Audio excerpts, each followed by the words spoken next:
आज हम आपको ऐसे पढ़ाने वाले हैं छात्र और अनुशासन। ये ऐसे बहुत ही महत्वपूर्ण है। UP board, CBSE board, ISC board में पूछा जाता है।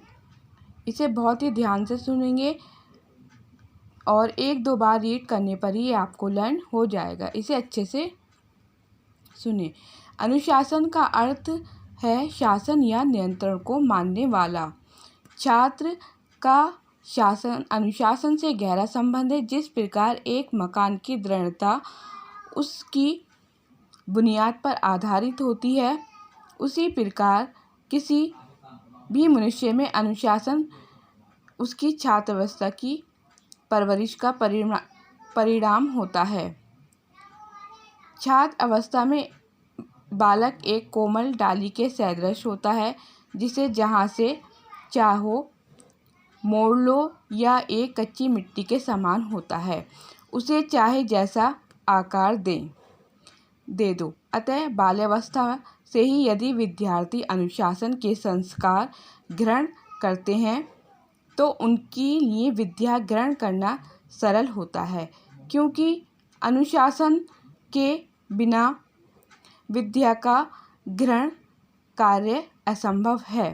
प्राचीन काल में आश्रम शिक्षा पद्धति में बालक 25 वर्ष तक आश्रम में गुरु के समीप अनुशासन में रहकर शील, संयम, ज्ञान, नम्रता आदि गुणों को सीखता था। आज स्थिति बदल गई है।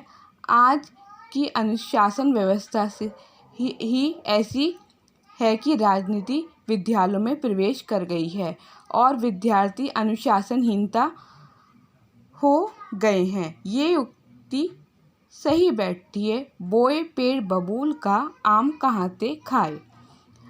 आज का छात्र नियम बनाता है, दृढ़ता से अमल नहीं कर पाता। देखिए क्या है, छात्र अपने नियम तो बना लेंगे पढ़ने के, लिखने के, हम ऐसा नहीं करेंगे, हम वैसा नहीं करेंगे, लेकिन क्या है, उस पर दृढ़ता से अमल नहीं कर पाता।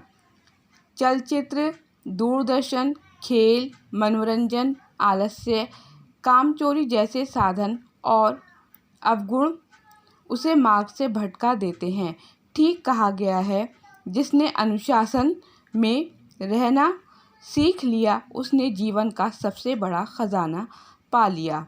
गांधी जी ने भी कहा था, अनुशासन अवस्था के लिए वही काम करता है जो तूफान और बाढ़ के समय किला और जहाज। दुर्भाग्य से आज विद्यालयों में छात्र व अनुशासन में 3 और 6 का संबंध है। पढ़ाई न करना, उच्छृंखलता, क्रोध, स्वार्थ, लड़ाई झगड़ा, छेड़छाड़ आदि बुराइयां आज के अधिकतर विद्यार्थियों के मित्र बनती जा रही हैं।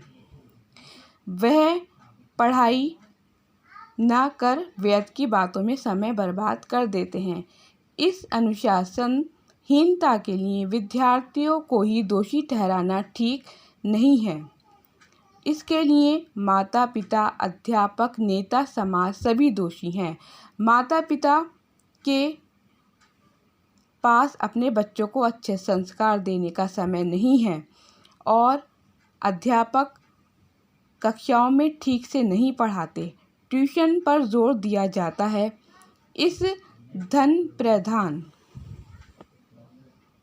प्रथा के कारण गुरुओं के प्रति आदर भाव समाप्त होता जा रहा है।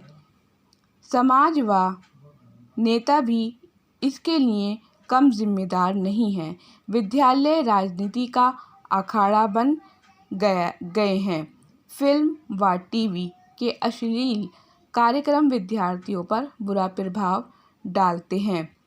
उचित मार्गदर्शन के अभाव में विद्यार्थी उच्च संस्कारों से वंचित हो रहे हैं तथा उनकी प्रतिभा का सही विकास नहीं हो पा रहा है। अंगूठा टेक राजनीतिक या अर्ध शिक्षित नेताओं ने शिक्षा के क्षेत्र को भी राजनीति का अखाड़ा बना दिया है। ये लोग मंच से शिक्षा संबंधी भाषण देते हैं तो उसमें शिक्षा कम, राजनीति की बू अधिक आती है। छात्र देखते हैं कि जब बिना पढ़े लिखे धन सम्मान मिल सकता है तो हम इन्हीं का अनुसरण क्यों ना करें, और उनका गर्म खून जब उनको अन्याय के विरुद्ध ललकारता है तब जन्म होता है अराजकता का, अनुशासनहीनता का। अतः आवश्यकता है छात्रों को रचनात्मक दिशा देने की। अनुशासनहीनता की समस्या का समाधान स्वयं छात्र व समाज के है। छात्र एक लक्ष्य बनकर चलें, अपनी प्रतिभा को दिशा दें। लक्ष्य प्राप्ति में रुचि रखने से सारी बाधाएं समाप्त हो जाएंगी।